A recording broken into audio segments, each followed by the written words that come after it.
This is Keith with how to build your own home, and I'm at a job site, a future job site, and I wanted to walk you through the process I go through before building. I just met with my geotech engineer. He was here and we did some test pits. I'll talk about that, but I just wanted to have you listen to what I go through, what I think about when I'm about ready to build a new home on a new job site. All right. First thing we did is we did a test pit right here, and he was okay with that test pit. We got down 2.5, 3 feet, and we hit some real hard pan rock, not solid rock, but it was hard pan. And he said, "Keith, that's good. You're good. This was good for the house. The only caveat is I'm going to have to pull off at least a foot and a half of the organic matter, because of course this has all been sitting here for decades with pine needles falling all over the place." One of the things I noticed about this job site is I'm really close to a detention pond, which is right up behind me. There's a small detention pond. I'm going to go up there and take a look at it. And that caused me to tell my client, we're not going to do a basement. I wouldn't recommend it. Plus, it's so hard. And although some people think basements are great, nobody really enjoys living in a basement. Think about it. It's typically dark. If you have a theater room, great. But if you've got a theater room, why build up here? Your theater is outside. It's quiet too, peaceful. So why build a basement where you're going to live in a cave? You can do that anywhere. So build up. So I talked him into doing 2 or 3 loft bedrooms upstairs where you can grab more light. We can open up the slider windows and bring in some fresh air, and when the wind comes through and hits that pine, you smell it. It's just good for the soul. Good for the soul. So I wouldn't recommend a basement, although you see one over on that house over there. It's a walkout basement. Don't know if I'm showing you that very well. There's a walkout basement to the house over there.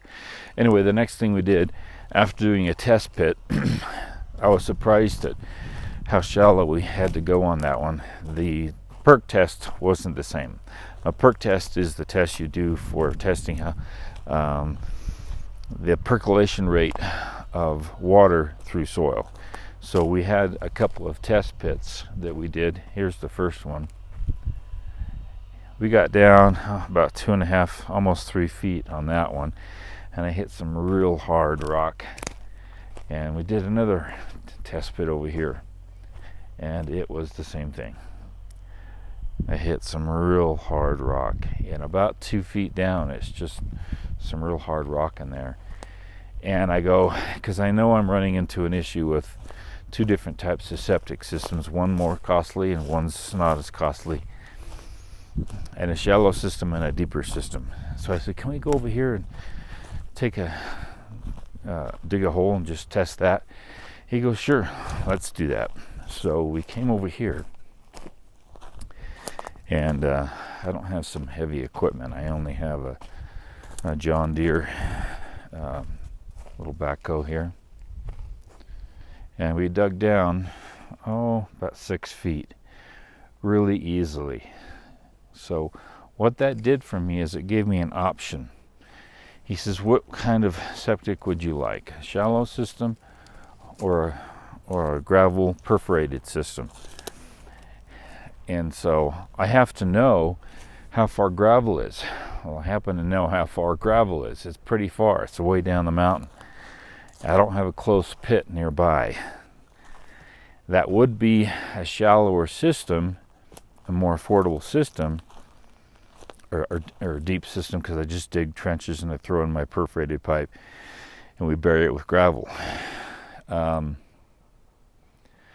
the air is thin up here. 9,000 feet. I typically build in the desert down at 2,000 feet, so I'm feeling it. It's great though. I love it. So knowing costs, knowing time, and all that kind of stuff, I said, go ahead and give me a perforated system, because I'm coming up the mountain anyway. There's a gravel pit right there at the base of the canyon I've got a dump trailer down there. If I just need to come up every time I come up and grab a load, I can, and save costs, because I have a trailer that's a dump trailer.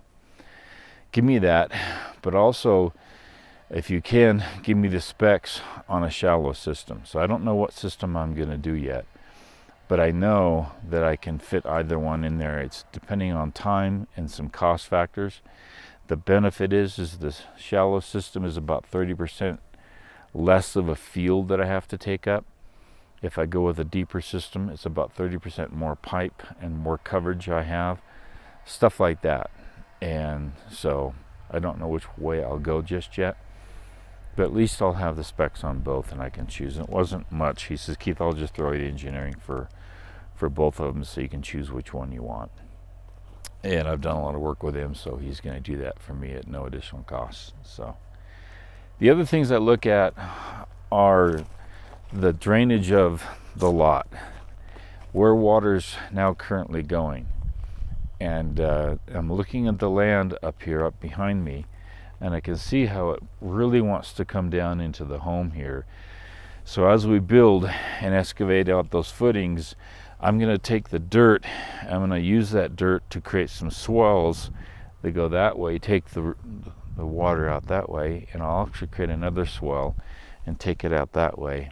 I don't want it to run in the same location because I could have some huge rushing water. If you've got 6 feet of snow up here and we got a nice sunny day and it's melting fast, I don't want it. I want it sheeting. I want percolating out and through the soil as many different places as I possibly can. But I just don't want water coming into the home, into the stem wall. I don't want it soaking there. I want it to drain away. I'm a Nazi when it comes to water. Water's your enemy. It can do some serious damage. I'll be a roofer for a while and do a lot of re-roofs and see the damage that water does. It can really harm your home. And if it gets inside the stem wall and it gets inside there, you're going to have that moisture build up underneath your home, and not good. So these are the things I look at: where to situate, how many trees I need to take out, can I avoid some trees. I don't want to be too close to trees. I know I've got some setback issues. I need to stay away from trees as much as I can for fire safety. Anyway, there's a lot of room up here. When you deal with a lot of trees like this, it's really hard to, I'm going to do a Google Earth on it and try to situate the house with the fewest number of trees I can take out. I can't have any organic matter in the footings larger than my pinky. So I know some of the root structure on some of these trees is going to be pretty intense. So I need to pick a clearing that's really at least 20-30 feet away from some of those trees, and that's going to help out quite a bit. Anyway, beautiful. Some of the things I walked through. The other thing I consider is how far away my utilities are going to be. I've got power at the street, no overhead, and all that power has to be run underground. That's why I like to be here when my geotech is here, because I can see the soil. Sometimes a contractor or even an owner builder is never here and they just order it, and so they start bidding and getting everything bid. Well, I can typically trench with my little tractor there pretty easily in some loose soil. This is not loose soil. This is full of boulders and rock, and a lot of it is granite, just in big fist size and 2-foot size, just variable different sizes. And so I'm not going to be able to dig that the way I would like to. So I have to have a larger excavator come in and trench that. And I've got to be down quite a bit for that water line so it doesn't freeze. Same thing with the power line. I know how that's 36 inches in my particular neck of the woods. That's how deep that has to be. And then I have some low voltage line that I'll run inside that. There's no gas, natural gas up here. Everything's propane. So if we do a propane tank, that doesn't have to be, that's by the house. So it's my water and my power lines. And seeing how difficult it was for me to dig, now I know what my costs are going to be to trench from all the way down there at the front entrance of the street all the way up here to where the house is going to be. So I'm already knowing issues and costs and things, and how to take them and where to take the road. And I don't want the road to go over the septic, so the septic is going to be separate from the road. Also, the county's requiring me to have a replacement site for a septic in the event that that one goes bad or it gets flooded or something else. I have to have a replacement site, so I found a replacement site that was off from the road. It's not going to be affected in any case they have to reuse it down the road. And stuff like that. Knowing this stuff and being here and talking with you at Geotech, you learn a lot. And anyway, plus, it was an excuse to get up on the mountain. This is Keith Kelch with How to Build Your Own Home. Just a simple walkthrough on what I do and what I think about before starting a job on a new site. Now I have to go back down the mountain. Have a good day, guys.